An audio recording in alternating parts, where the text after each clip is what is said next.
Le forum vous donnera. D'abord, l'objectif de l'atelier, c'était de ramener sur les scientifiques, les chercheurs, l'idée qu'il fallait réfléchir à sa responsabilité et à l'éthique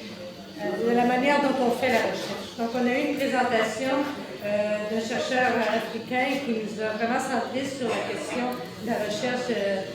dans le domaine biologique et médical, la recherche que lui faisait, et qui nous a présenté un peu comment il avait mis en place un cadre pour travailler à partir de principes de base. Suite à ça, on a eu une multitude d'interventions, donc celle de Fabien, qui a lancé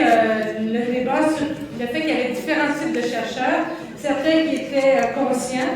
donc qui avaient l'obligation, qui se sentaient l'obligation d'agir selon ce qu'ils pensent, certains qui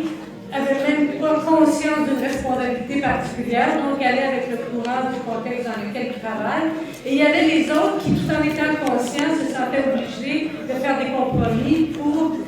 continuer la carrière là où ils étaient. Donc, ceci étant posé, les gens sont intervenus à partir du point de vue qu'ils ont et c'était très diversifié. Jusqu'à, dans les dernières 15-20 minutes, on a demandé de ramener sur des propositions qui seraient un petit peu plus concrètes et dont je ne suis pas certaine de pouvoir me rappeler facilement, mais il y avait certainement la question de faire des alliances avec les gens qui ont des responsabilités pour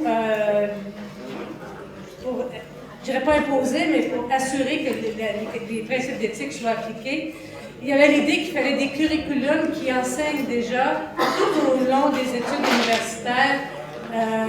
ce que c'est que l'éthique et comment c'est important d'avoir un comportement et de suivre des principes éthiques dans la recherche que l'on fait. Et il y avait quoi?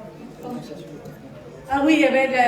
la question que même comme chercheurs et personnes financières, on a des conflits d'intérêts. On parle beaucoup de conflits d'intérêts dans d'autres secteurs d'activité, mais il est important que nous aussi, comme chercheurs universitaires, on prenne conscience que quand on est financé, on se retrouve souvent en conflit d'intérêts. Donc, il faudrait trouver des manières de dénoncer, y inclut le fait que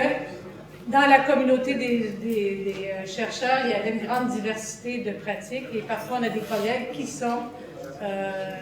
qui devraient être dénoncés.